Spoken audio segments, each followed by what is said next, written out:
नमस्कार साथियों, मैं राहुल एजुटॉक से आपके लिए लेके आया हूँ आरपीएफ कांस्टेबल का एग्जाम रिव्यू। मेरा एग्जाम था आरपीएफ कांस्टेबल का।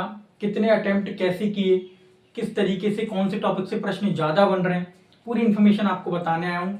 किस टॉपिक से प्रश्न बन रहे हैं, क्या क्वेश्चन अटेम्प्ट रिव्यू रहा है और कितने विद्यार्थी इस एग्जाम में बैठे हैं, क्या रहने वाला है कट ऑफ का थोड़ा वेरिएशन, तो बात करेंगे। बहुत ही अच्छे से समझा दूंगा आपको कि पेपर जो आगामी डेट में जिनके भी एग्जाम आने वाले हैं वो किन चीज़ पर फोकस करें जिससे उनको थोड़ी सी सहूलियत मिलेगी एग्जाम को अटेम्प्ट करने में। चलिए, तो अपने समय को ना खराब करते हुए आपको डायरेक्टली ले चलते हैं बोर्ड पे। और ये एग्जाम आरपीएफ कांस्टेबल 2024 ही बोलेंगे इसको, है ना, 25 नहीं बोलेंगे, अभी 25 आया नहीं है। ठीक है, देखिए प्रश्न इस प्रकार से रहे हैं कुछ, मैं आपको थोड़ा ऐसे ही बता दूंगा, मिक्सअप आएगा मेरा बीच बीच में, तो आप समझ लीजिएगा। ठीक है, देखिए रीजनिंग का एक प्रश्न बहुत सुंदर बना था, जैसे कि इसमें लिखा है 12, 38 और 14, चार ऑप्शन दिए हुए थे। तो देखिए इसमें सिंपल सा मेथड लग रहा है, जैसे कि मैं आपको कराता रहता हूँ। 12 का स्क्वायर किया था इसने, तो 12 का स्क्वायर हो गया 144। ठीक है, 12 का स्क्वायर कितना हो गया 144। 144 में से इसने फिर क्या कर दिया था, वो जो संख्या जिसका स्क्वायर कर रहे हैं उस संख्या का हाफ कर दिया था उसने, माइनस। अब 144 में से माइनस अगर 6 करेंगे तो 138, ये लॉजिक लगाया था उसने। इसी लॉजिक को हम अपने स्क्वायर कर लेंगे, तो 14 का स्क्वायर होगा 196। स्क्वायर रूट मैंने आपको बोल रखा था, याद कर लीजिएगा, 1 से लेके 20 तक है, जितने ज्यादा स्क्वायर रूट आपको याद होंगे उतना ज्यादा सहूलियत होगी आपको एग्जाम को अटेम्प्ट करने में। 196 हो गया, यहाँ पे इसने इस वाली संख्या को माइनस कर दिया है, तो हम इसमें से 196 में से 7 माइनस करेंगे तो आंसर आ जाएगा 189। 189 किसी ऑप्शन में है तो ऑप्शन राइट था। ठीक है, अब बात कर लेते हैं एक और प्रश्न। अकबरनामा के पहले खंड में किसका वर्णन किया गया है, ये प्रश्न बना था। पंडित रविशंकर कौन से वाद्य यंत्र से संबंधित हैं, देखिए सितार से संबंधित हैं पंडित रविशंकर, यहाँ पे मैंने उनके अवार्ड लिख रखे हैं। 1999 में उन्हें भारत रत्न मिला था। ठीक है, 1981 में उन्हें पद्म विभूषण से भी सम्मानित किया था।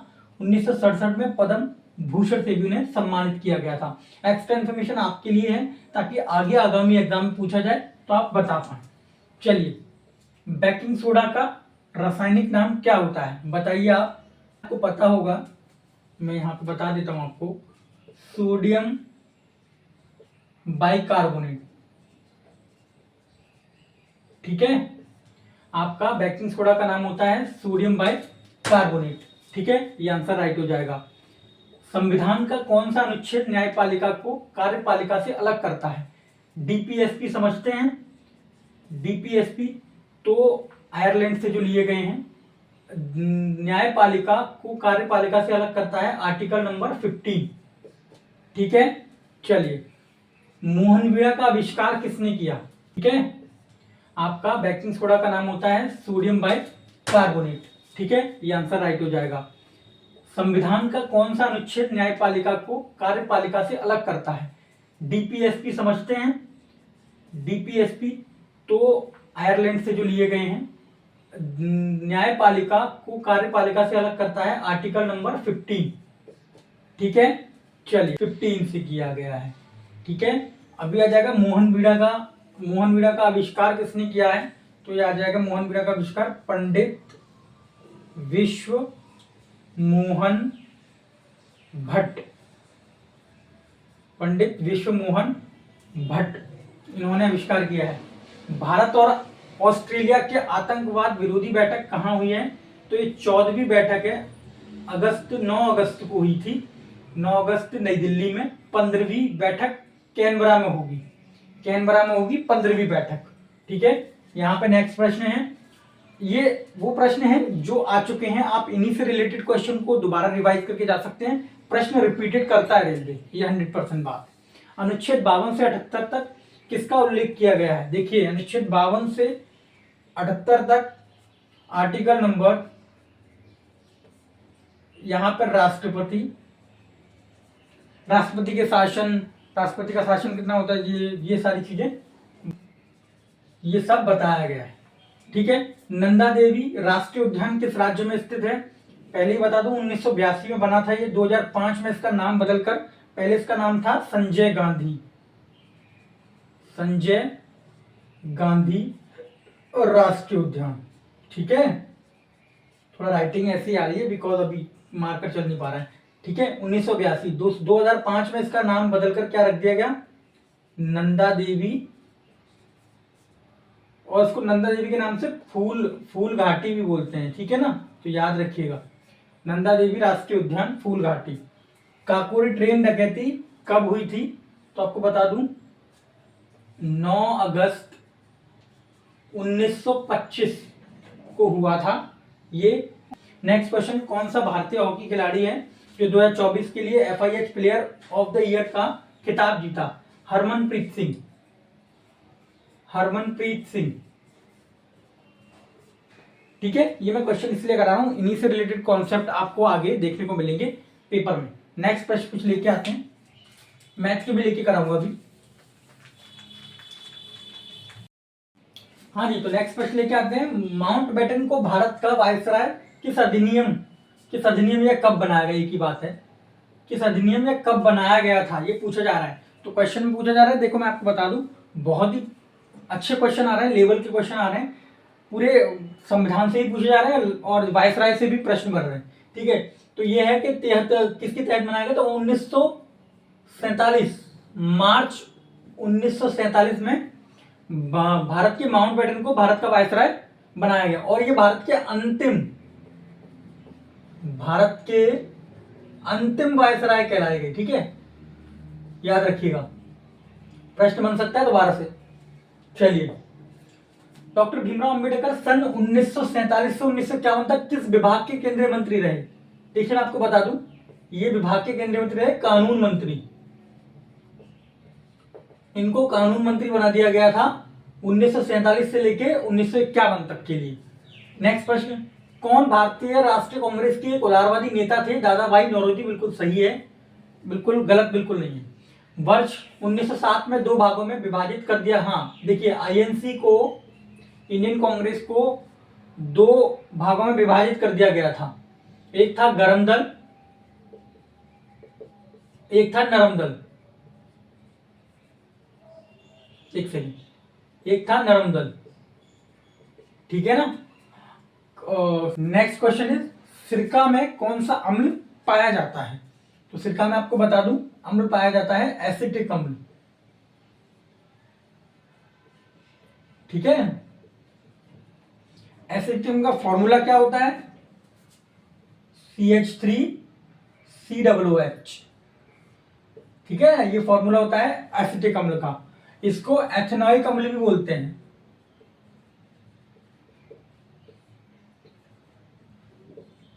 अम्ल बोल लो या एसिड बोल लो, एक ही बात।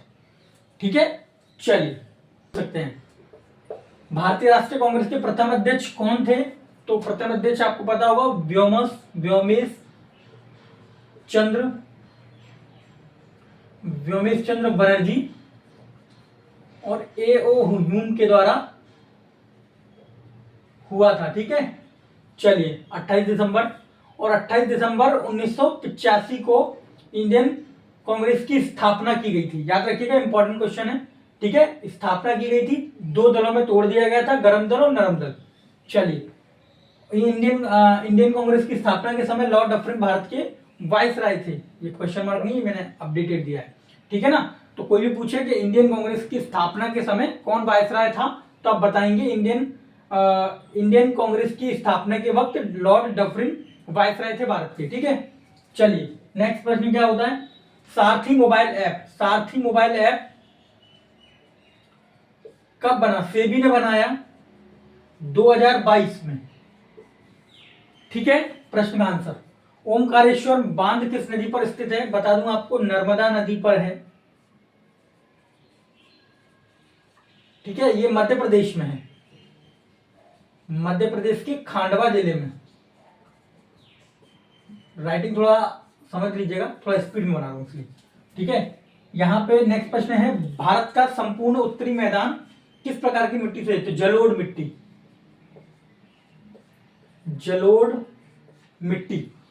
मिट्टी का बना हुआ है। ये कुछ प्रश्न हैं जो मुझे याद थे, जो मेरे को माइंड में थे। बाकी मैथ के कुछ प्रश्न लेके आता हूं, वो भी आपको समझाता हूं। किस तरीके से रहने वाले हैं। बाकी समझ लीजिए इन टॉपिक से प्रश्न आ रहे हैं।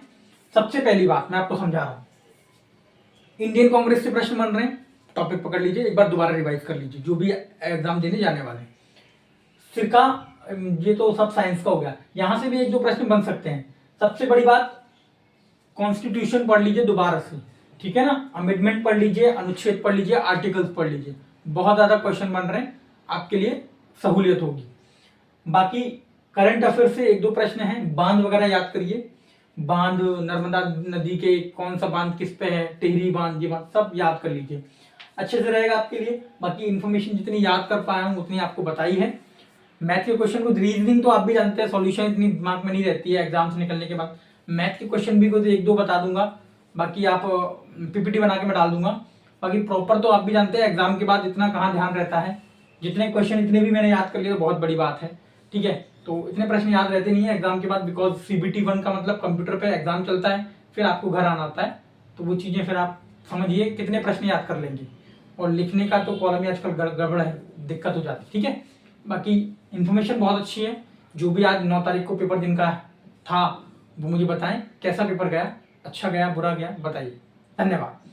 आगे वीडियो देखते रहिए। क्लासेस के लिए अब मेरी रेगुलर क्लासेस आएंगी, जो मैंने एप्लीकेशन पे डाल रखा था कि मेरा जो प्राइवेट ग्रुप है वहाँ पे डेली क्लासेस चलेगी। अब आपको सारी चीज़ें मिल जाएंगी। एग्जाम का थोड़ा बर्डन था माइंड पे, उतर गया, अब देख लेते हैं, ठीक है। जुड़े रहें, चैनल को सब्सक्राइब करना ना भूलें। अगर मेरी डेली अपडेट्स चाहते हैं मेरी क्लासेस की, मेरे इंस्टाग्राम हैंडल की, तो आप मुझे सब्सक्राइब कर सकते हैं। लाइक कर दीजिएगा अगर वीडियो अच्छी लगी हो तो। थैंक यू सो मच, नमस्कार।